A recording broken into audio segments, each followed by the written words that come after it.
guys, Josh, Dream Body Clinic, and I'm here with returning patient Cain. So, how long has it been since you were here last?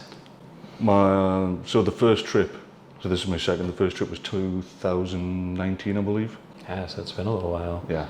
And you came originally having heart issues and other things. Like, you want to just kind of give us your backstory, like what was going on? So not always, so for quite a few years, I'd suffered this sort of numbing pain down my left arm. Hadn't really thought much of it, got on with life, didn't really impact me. And then 2017, I suffered a heart attack. And turns out that while the heart was damaged, it was caused by the arteries themselves bleeding. So got through that, didn't think much of it, but about 8 months later, I was incapable of sustaining a day's work. So I had to retire at that point, working for the MOD. 2018, second heart attack. At that point, the doctors had given us a 10% chance of seeing the year out. Then I was given a 1%. Didn't realise that effectively the operations weren't working.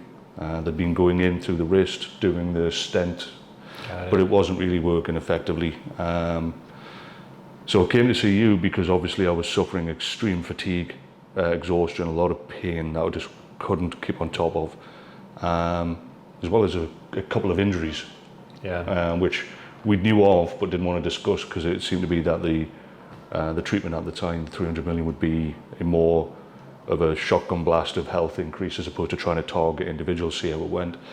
And I have to admit, it was night and day. A lot of people, including the person that's come with me this time, saw the difference over the next 3 to 6 months when I returned to the UK, and the just level of health. You know, but you won't necessarily notice it yourself, and so you're actually looking younger. You know, you're looking healthier, and it felt great. Unfortunately, I wasn't able to return the following year as planned. Yeah. And we pushed it right to the. And COVID came in. That so everything too, right? Yeah. So COVID had come through, and I remember being in a situation where there was literally I was in a house, and there was about, I'd say around about like 45% of the people around us had COVID too, extreme, and nothing, just straight over the top. I was surrounded by COVID, you know, and not feeling it, and didn't get it. It was the strangest thing, and all we can, you know, between me and a few guys that knew what I'd gone through was, what's the difference between you and everything else? And it was literally the stem cells, you know, because there is no other difference. Yeah. Between us, whereas everybody else was dropping like flies, I was strong, you know. But in the last year, things have taken a downturn. Pain started to return, fatigue started to come back. Got it. And that's, I think what it was is that I firmly believe I'm only here because of that treatment that I took in 2019, because I got an increase. They checked me heart out, and though in England they won't discuss this potential therapy, they couldn't answer how my heart had actually, and this is official, your heart is stronger and healed from your 2 previous heart attacks. We've never seen it before. It's a miracle. It's you know, there's always outliers. But then you told them what you did, right? And I said, what did they say? And I said, well, I've been to Mexico and I've had a very high dose of stem cells. At which point he literally stopped me and went, we don't talk witchcraft here. We don't talk witchcraft here. And that was in a very, well, it's considered to be the #1 hospital for heart operations in the UK. It's the RVI in the north of England. We don't talk witchcraft here. Yet, your heart is stronger and has healed from 3 heart attacks, and we don't know why. Could it not be? No. It must be a miracle. So medical. Yeah, scientific. exactly. You know, they'd rather believe in witchcraft than actual potential science. So you talk about stem cells and they just shut you down. They just don't believe it. You know, they still say it's experimental, and they're still testing at 1%. Yeah. It's unfortunate, because you would think there with the socialized healthcare it would be everybody's best benefit. Even the governments bring costs down, but they don't seem to want to do that. There's that kind of still sick relationship between the pharmaceutical companies and everyone else. And absolutely. it's doesn't seem to always be for our health. So did they ever figure out like what was causing the artery issues? Was it just genetic maybe, or did they even know? No, so they played with ideas, especially early doors. So around not long after I'd been here, they stopped treating me full stop. They simply said, there's nothing we can do for you. There's no more operations. We will just, all we can do is, it's a slow, it's a painful way to go. It's a miserable way to go. We will medicate you to try and make you comfortable. Wow. So they increased me, they increased oxy, they increased morphine intake, gabapentin, paracetamol into the thousands. Oh man. And that's all they'll do. They'll just, if there's a pain, give you more.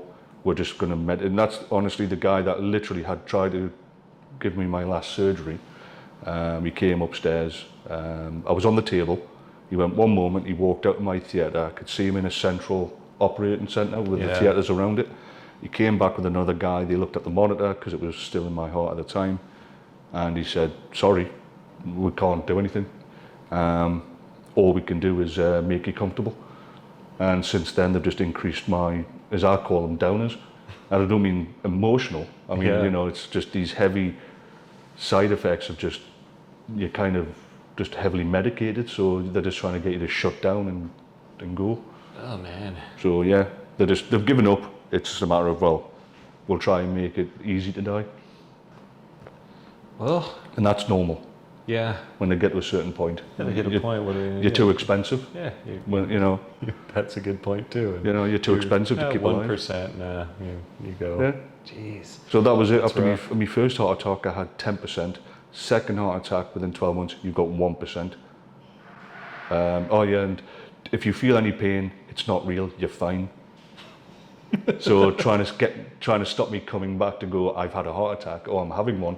No, you haven't. It's neurological. So they're trying to stop you to come back. And he has more painkillers. Oh man.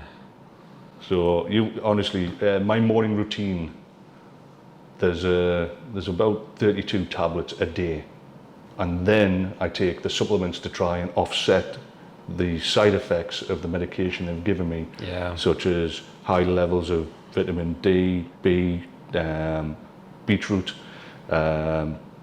arginine, I think it is, you know, all these things to try and bring me up so I can at least think straight, because everything is just making you want to curl up in a ball and sleep. And none of it touches the pain, and the fatigue is absolute. You know, the fatigue is, it zeroes your life quality. Yeah. You know, and that's why I'm here, is because I remember what happened after the first time I saw you. Energy honestly, I felt like there was like at least 10 plus years it just fell off me, you know, and that was so quick. I didn't have to wait 3 to 6 months. That's awesome. You know? I mean, when it's really that bad, it's a bigger difference faster. It doesn't always take that long. And the good part with the IV, it goes straight to the heart. I mean, it's the first place it goes. And, you know, if we're trying to fix up those arteries and everything too, that's exactly where they're going. Yeah. So that's great. So, yeah, well, thank you so much. And you said you were going to kind of document things as you go forward and all that. So we'll keep in touch with you, see how things are working from there. You know, stem cells are going to get in there. They're guiding the regeneration. You know, studies up till about 2014, they thought they were becoming myocardial tissue, but it turned out, no, they're not. They're just the manager on the construction site. It's how your body's meant to heal. We lose that ability as we age. We lose 90% of them. We hit bone maturity age 21. So after that, we've only got 10%. And every time we get hurt, they're going off. And when you got major damage like you do, a lot come off of the capillaries and head that way, especially with heart attacks. And you know, you're not supposed to see that with someone as young as you. I mean, it's very rare. So it really takes a toll on the body and the fatigue, everything. So these right now, they're going to do a few things. They'll help guide that repair, but they're also going to find capillaries to call home again. Capillaries, imagine my arm's a capillary. The tube, they're like a little octopus hanging on the outside. They're called a pericyte. So a lot of these will find capillaries to call home again, and they'll attach on, and those will stay with you indefinitely, squeezing, releasing, controlling blood pressure, and seeking out inflammation when needed. So if you get hurt again, now you're restocked, which otherwise, I mean, you probably didn't have much left to help heal. So it's but I mean, by the time I came to see you, I'd had a lifetime of injuries anyway, which had never I mean, broken ribs, legs that had never been healed Yeah. because they wouldn't bandage me up. So it's not that bad. It doesn't need to be in a plaster. That was me, the broken leg. So we knew that we had some serious distractions, For sure. that the stems had a lot of work cut out for them. It's like I say, there's an old injury that is only just creeping back after all these years, since 2019, since the last treatment. And I do, I think it was just a matter of, well, that was almost bone on bone. And the pain relief from that. Hip, right? Yeah. And that was a degenerative Perthes after an injury. So I'd had an injury that had triggered this Perthes, and it allowed the ball joint of the hip that had spread and pushed the joint out, so the leg sits like this now. Got it. And that's just constant pain driving, and it's not a ball, it's pushed the outer frame out. It is my left hip, so that's the way it should be, I was told. And then I've seen the scan, and that's now pushed, and that's like a mushroom on the top. Got it. And though we were like, well, that's definitely something that we can look at if there's something to heal, probably injection. But in 2019, the pain relief was almost instant.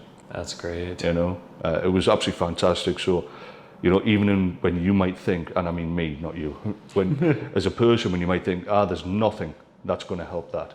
Yeah. It's worth even just considering that. Some cases, when you've lived with an injury or something wrong for so long, and it weighs you down, you're not even aware of it, you get used to it, you just put it down to age, you put it down to, but it doesn't have to be that way. Agreed. And even a small change is night and day, So, we're talking 5 years later, I did nothing at all to help myself. 5 years later, the pain started to come back. And the one regret I had is it's taken this long, to come back. But we're glad you're back.